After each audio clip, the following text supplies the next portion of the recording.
we need to talk about what is going on in Minneapolis, Minnesota, Tim Walz's state. For any of my longtime viewers, you guys know, born and raised in Minnesota, I lived in Minneapolis a majority of my life. And what has been happening here lately in terms of crime, in terms of illegal immigration, in terms of homelessness, in terms of theft, all of it is just, it's coming to a head here, and I feel it is my civic duty to share with you guys what is going on in Tim Walz's own state and his biggest metro area that he governs. I went out of my way and damn near risked my life for y'all to show you guys this footage that I have gotten for some of the major areas where a lot of this illegal immigration and crime is happening. Don't be fooled, what I'm about to show you is not the only place that this is going on in the Minneapolis and St. Paul metro areas. There are a few other hotspots that I just wasn't able to get to, and I felt it was pertinent that I get this video out before the election. So even if only 10 people watch it, 10 people who are voting in this election can see what the rest of the country is going to turn into if you allow Kamala and Tim Walz's leadership into the White House. Lastly, I have one other thing I need to add to this video that I feel is really critical to point out. I'm a registered Republican. I went to go vote early last week on Monday, and what I stumbled into while early voting is very suspicious, slightly alarming, and I just feel it needs to be put out here on the internet in case anything comes up in the future about the election results, just as some piece of evidence that could potentially support maybe voter fraud. I'm not sure. You guys can tell me, I'll show you at the end. So before we get into it, hi, my name is Cherry, and if you are new to the channel, welcome. We talk about all things politics and culture, and in today's video, as we talked about, we are going to be talking about the fall of Minneapolis, the demise of Minneapolis, the point of no return, okay? If you could, please give this video a thumbs up and make sure to subscribe to the channel. You don't have to, but if you feel so inclined, it would be very much appreciated. And without further ado, let's get into this mess. This is the infamous Lake Street exit off of 35W in Minneapolis, Minnesota. For those who don't know, the Uptown area is where the George Floyd riots happened for the most part, and where all of the infamous looting, rioting, burning of the precinct, all of that happened right around this area. This used to be like the premier area of Minneapolis. Uptown used to be known as the most vibrant neighborhood. It's like where, you know, some of Minneapolis' greatest institutions were, bars, restaurants, shopping. It's where the beautiful lakes are. Lake Calhoun, of course, now it's called Bada Makaska or something, some woke BS. It literally was the premier area and neighborhood of Minneapolis, one of the most sought out areas to live. And this is what it has turned into. About 2 weeks ago, I went to get my hair done at a salon in this neighborhood, okay? When I was rolling off that 35W exit onto Lake Street, what I'm showing you here, it was probably 20 times worse. And I literally felt unsafe. If you guys know anything about me, you know I've lived in the hood, okay? I've lived in the hood for a very long time in many different cities across the US. Y'all know I used to be, you know, a criminal, an addict. Like, I'm not scared of much. But when I tell you that all of these illegal immigrants are men, they have a very threatening aura because a lot of them are threatening, okay? A lot of these people are not coming from good places. They're being let out of prisons. They're being let out of mental institutions. Like, these are not all good people, and you can feel it through their aura. And this is what happens when you just let anybody who wants to walk right into your city. This corner is supposedly where these illegal immigrants hang out every day. They get up in the morning. They're telling us that they live in these apartment buildings and these shelters that are fully funded by the government. They're not paying a cent. They are given 3 meals a day, and they come and they wait in this corner every day, and they wait around for work. Stop the cap. Okay, like carpentry work, electrical work, things like that. There are people that are coming out and grabbing these illegals to have work on construction jobs, etc., things like that. And you will notice, you see a guy standing around there like this with a drill in his hand. 2 other people walking around with drills in their hand like that. Now, I understand that y'all might be just hardworking people looking for some work, but it's kind of threatening. Like, let's be honest, to just be carrying around drills like that. I mean, a drill can be a weapon, and it just doesn't emanate the best vibe, if you know what I'm saying. As you can see, it's not all illegal immigrants. There are a lot of homeless people. You can see a lot of the zombies, you know, strung out, bending over. You guys know I'm no stranger to addiction. I've been homeless. I've been to jail many times. I was a pretty successful criminal and I was 1000% hooked on drugs. I was never a zombie in the street. I can tell you that much. Bruh. Like, I honestly, truly don't understand how people get there. Like, you know, I made my way in that world to make sure that, like, I got my fix every day and I had a place to sleep. So there are definitely ways to be an addict without being a literal piece of garbage, essentially just laying in the middle of the street for anyone to see or hurt or run over. As you can see, these people are not contributing to a very nice environment. There is trash everywhere. You can see so many abandoned lots and projects that were just abandoned because the crime is just so bad and there is so little money because it's just immigrants and, frankly, people of poverty who are living off the government in the area that there's no point in investing in this area anymore. I think something that people may not understand if you're not familiar with the city of Minneapolis is Minneapolis, you know, for years was known for its greenery. It was a very clean, pristine city. You know, a little homogenous, but definitely some diversity here or there. But overall, it was just a very nice, clean city. We're known for our greenery, known for our lakes. As far as metro areas go, like you would be hard pressed to find a city cleaner than Minneapolis. And you look at the way it looks now, it's actually disgusting. It's filthy. I mean, honestly, I would be a little afraid to get out of my car and be walking around in that for a number of reasons. You guys, we don't know what diseases these people are bringing, right? You guys were so freaked out about, you know, COVID for so long. You guys were so freaked out about that. And this doesn't scare you at all. Like, if you actually want to talk about medical and health threats, this is it right here, okay? Having people come in from all over the world carrying God knows what into the States with them, that is actually how pandemic starts, right? There are establishments that have been in Minneapolis for decades that closed in that area because of COVID, because of the George Floyd riots. And now there's been so much talk about rebuilding Uptown and rebuilding Minneapolis. But investors are just saying, you know what, we're going to pass, because why would we invest into an environment like this? I mean, as you can see, there's George Floyd murals that say, you know, transform. Yeah, all y'all did was transform this city into a shithole, okay, to be quite frank. A little backstory, right? I was literally born and raised in Minnesota, okay? I've been in the Minneapolis metro my entire life. When I was 18, I moved out and I lived in Chicago for a year, and then I lived in Boston for about 7 or 8 years. So I was gone for about a decade once I turned 18. And obviously I would come back here and there for holidays and whatnot. As we all know, I, you know, fell into addiction, and there was probably a solid 5 years where I just had not been to Minneapolis, okay? So, I mean, obviously I knew about the riots and everything, and I saw it online, but when I tell you the utter shock and horror that I felt when I returned back to Minnesota after about 5 years in Boston, having not visited the area, when I saw what has happened to this city, the sheer decline of Minneapolis was truly shocking, disheartening, sad, depressing.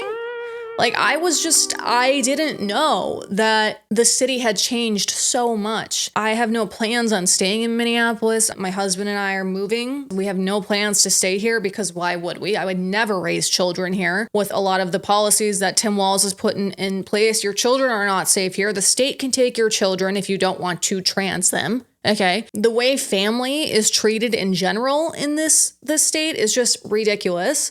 And I just simply have no desire to be in Minnesota.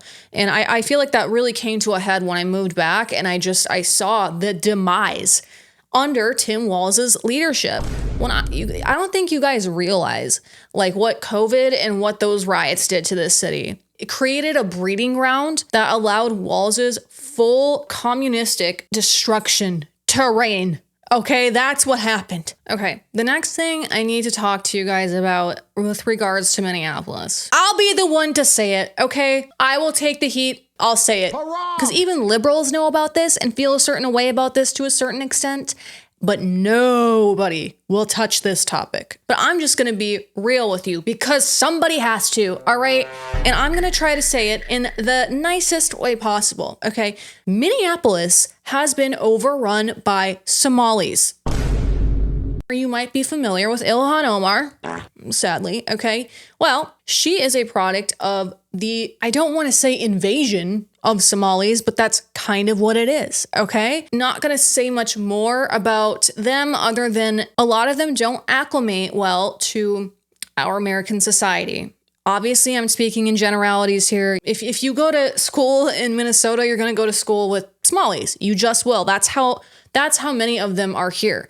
And obviously, I've had tons of friends growing up that were perfectly fine people, okay? But I'm sorry, we are all lying to ourselves if we're not going to acknowledge that a lot of them are just here because our government, Tim Walz and governors prior, are happy to use my tax dollars and potentially you, if you're a Minnesotan watching this, he's happy to use our tax dollars to fund the Somalis' lives. Bruh. And now to fund all of these other illegal immigrants' lives. Why would you want to acclimate to our culture and our society if our government is just paying for everything? There's no incentive to assimilate. It has caused a lot of problems here for Minnesotans. Oh, I can't wait to hear it. Let's hear all the racist remarks. Let's hear it. But you know what? I'm just telling you like it is. This is reality. Any white person, if any American for that matter, were to move to a different country, we would be expected to assimilate to their culture, and we happily would. But for some reason, when other cultures and people from other countries move to America, they are not expected to assimilate. They are allowed to just do whatever they want. And you know what? There are some things in other cultures, in other countries and societies that are simply not acceptable in our American society. But for some reason, all of these immigrants are just, I don't know, they just get a pass. It's ridiculous, and I'm so tired of Minnesotans because they're very passive aggressive. They're very Minnesota nice, whatever. They're too scared to tell you how they feel about the immigration problem here, specifically Somalis. Okay, I'm not even saying like, oh, Somalis are bad people. No one's saying that. All right, I'm just saying they have a very different culture than we do, and for some reason, they are just allowed to not acclimate and assimilate to certain traditional American customs that we have, okay? And at the same time, we, people like me, and maybe you watching, are forced to fund it at the same time. And I'm sorry, it's wrong. And I'm not gonna let anybody gaslight me into thinking that I'm racist or xenophobic because I'm just saying it like it is, and I'm telling you the truth. With that being said, I tried to capture some footage of some areas in Minneapolis that are heavily populated by Somalis. I'm just here to show you the footage. You can decide whatever you want about it, but they are a large group of immigrants that are located in Minneapolis, in St. Paul, and honestly throughout the whole state. I really wanted to show you guys how dirty, filthy, and disgusting Minneapolis streets are now, okay? It used to never be like this. So just remember when you go to vote, this election on November 5th, decide in your head, is this what you want your city to look like? Because if you allow Tim Walz and Kamala into office, that is what you have to look forward to. Trust me, take it from me. I've lived it firsthand, okay? And there's no denying it. That's why I wanted to make this video. You need to be forced to confront that question. Is this what you want your home to look like? Because it will if it doesn't already. You're gonna start to see a lot of like halal places, things like that, that have just overrun classic Minneapolis neighborhoods where, like I've mentioned, a lot of establishments have closed and they've just been overrun by a lot of this halal and other, cultural things. And that's fine to some extent, but it does feel like a bit of the Great Replacement theory coming to life in front of our eyes. And certainly, as you will see, and as you have seen from these videos, it is starting to feel like a third world effing country here. And it's going to happen to the rest of the country soon, especially if you elect Tim Walz and let him do what his plans are. Just wait. It's only going to get worse. What I'm about to show you, it's called Cedar Riverside. It's home to the buildings that you'll see in this video called Ghetto in the Sky, and it is where a lot of the Somali community lives. Cedar Riverside, literally, it's right by the U of M. This used to be like Dinkytown area of Minneapolis, which is where all the college kids would hang out. You won't see many college kids in sight there unless there's an event going on. Crime is just through the roof over here. It's simply not a safe place to be anymore. That restaurant, Soma Grill, that used to be like a legendary punk club called the Triple Rock in Minneapolis, but the Triple Rock has since left and been replaced by more ethnic, multicultural food and retail. This is another really popular club called the Caboose. This used to be like a big epicenter for music in the city, and this area used to be infested with homeless people. Tents, needles, feces, like Skid Row vibes, okay? In Minneapolis, they finally just decided to clean it up. I mean, they just forced them out of it. And you'll see in a minute what measures they had to take to keep the homeless people out of this area. And it's still not 100% successful. The city literally had to install fences around the bridges under the freeway and in the medians to keep homeless people out, because this is such a hotbed for homeless people in this area that the city literally had to build fences under bridges. Like, why do we need that? A normal, sane, healthy society, an unsick and unwoke society would not need to install fences underneath a highway bridge and in medians of major roads because there's so many effing homeless people living there. Do you understand how crazy that is? Do you understand that this is your woke utopia that we're living in? This is it, guys. We're in the woke utopia. We did it. We made it. We've arrived. And this is what you get.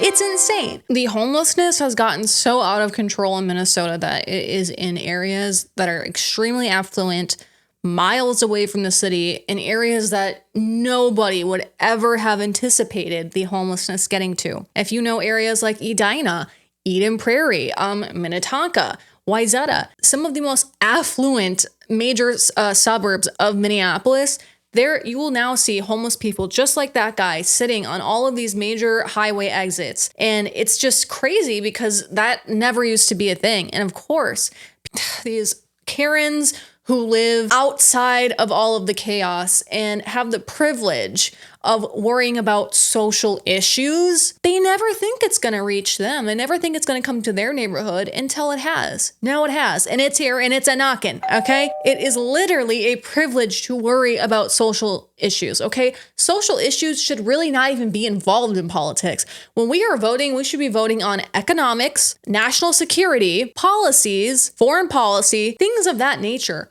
Why are we even involving government and social issues? I feel like that is the greatest psyop that we've had of the last few decades. And all of these wealthy Democrat women who live in these suburbs and live off of their husbands who make all this money, what they don't understand is by voting for Tim Walz and Kamala Harris, they are robbing people like myself who are just starting out in life and trying to have the life that these rich liberals have. We'll never get that because they are stealing that opportunity from us by voting for people like Kamala and Tim Walz. Because when you vote for them, this is what you're going to get. Everything that I'm showing you.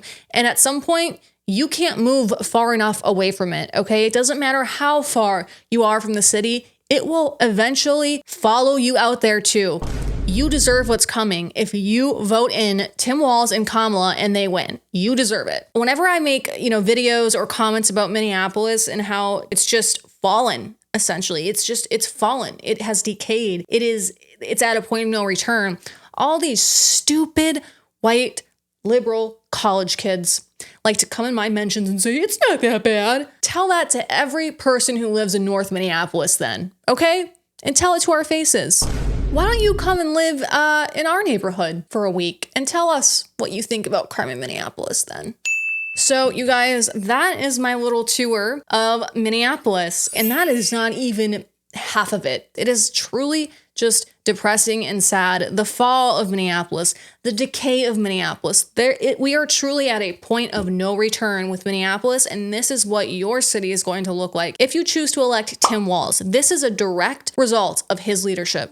Okay, let that be known. Our tax rate in Minneapolis our sales tax just surpassed San Francisco's sales tax, okay? It's at 9.06%. It is one of the highest, if not the highest, in the country.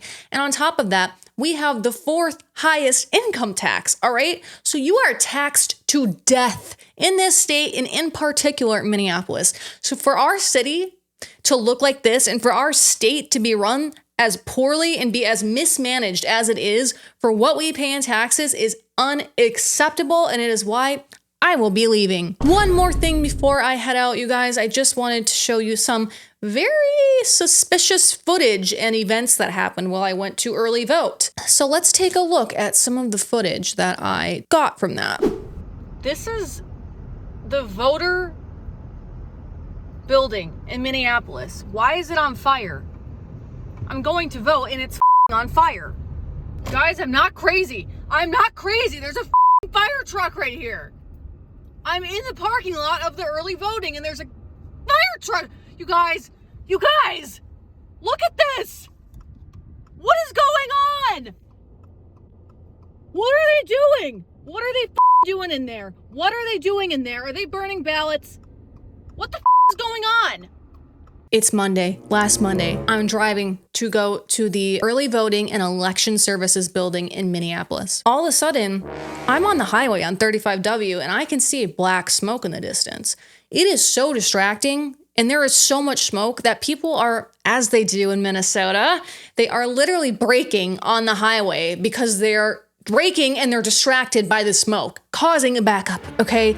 Very typical of Minnesotans, another reason why I need to get the hell out of here. Bruh. But anyways, that's how noticeable the fire was. So I get off my exit, and as you see in that video, I start to see it is coming from the building that I'm going to.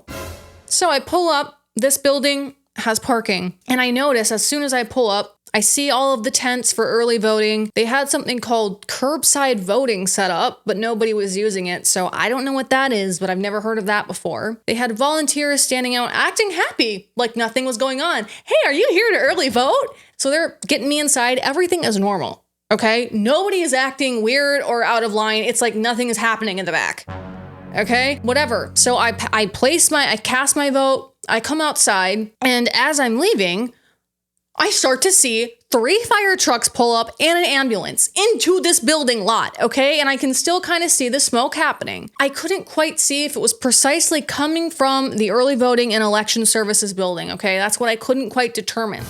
My husband went to look it up and he couldn't find any fires listed in the area at all. No fires reported. Very suspicious, okay?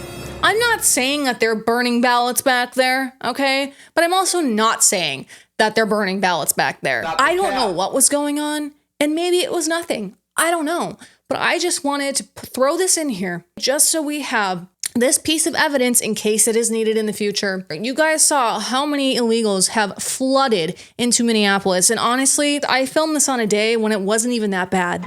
This wasn't even that bad. This was pretty mild to how it normally is. They have a play here. If you can't see the play, I can't quite spell it out for you here on YouTube because I'm afraid I might get kicked off. I don't think it's hard to understand. The Democrats are sore losers. In Minnesota, anybody can literally get a driver's license. You don't have to be from, you can literally be an illegal immigrant and get a driver's license in Minnesota, okay? Which was passed by Tim Walz. I don't know how to make it more clear to you. Take it from somebody who is living in the hellhole of Tim Walz's state and biggest city. Tim Walz has been in a rat race with Gavin Newsom for years, trying to be the CCP 2.0. Him and Kamala are a match made in heaven, actually. Everyone says, I don't know why she would pick him. I do. Because they're both little communists, all right? And that's what they want to do. They want to make America into communism. They want to control everything that we do. They want to know what time we eat, what time we shit, and what time we make love to our husband or wife. That's how much control they want. Donald Trump is one of the only things that is holding back these evil, evil forces of communism from writing. Is Donald Trump perfect? No. Does he align himself with things that I don't like? Yes. Do I think he is the most America First candidate that we have available? I do. And here's what I think. I think politicians, even Donald Trump, will say whatever they have to get in office and to get support. But we know what Trump is willing to put on the line for us. And what Donald Trump does is he opens up a door for the next generation of real America First patriots. So please, I am begging you. Some of you saying, oh, I'm not voting in this election because Donald Trump doesn't do exactly what I want him to do. That is a very, very privileged way of thinking, okay? Some of us can't afford to keep our lights on. We can't afford to put food on the table. At the very least, let's get our economy back on track with Trump. That is one thing we know he will do, okay? I really feel that in my heart. It is a very, very selfish and privileged thing to just not vote. I wish that I could just not vote, but you know what? Mama's got lights to keep on. All right? I got a husband I gotta feed, okay? We got a lot going on here. Not everybody can just afford to live in this economy and afford to deal with illegal immigration and the effects that it's causing. So at the very least, Donald Trump is willing to rein all of that in. And I think you're a fool to not at least vote for him to get some of these basic things that we need back on track. All right, y'all, that is all I have for you today. I apologize about not posting. I swear I'm gonna get back on it, you guys. I did just get married about 2 weeks ago. I am settling into married life and I finally have time again to focus on creating content and sharing my voice as somebody who has a lot of unfortunate experience living in Tim Walz's estate and dealing with Tim Walz's policies. So I'm here until November 5th at the very least to just share my experience and get the information out there. Don't do it, you guys. Don't do it. You do not want to live what me and many other Minnesotans have lived through. So before you go, if you haven't already, please give this video a thumbs up if you haven't. Subscribe to the channel if you feel so inclined. You don't have to, but you should. And with all of that out of the way, I will see you guys in another video soon. God bless you, and God bless the USA.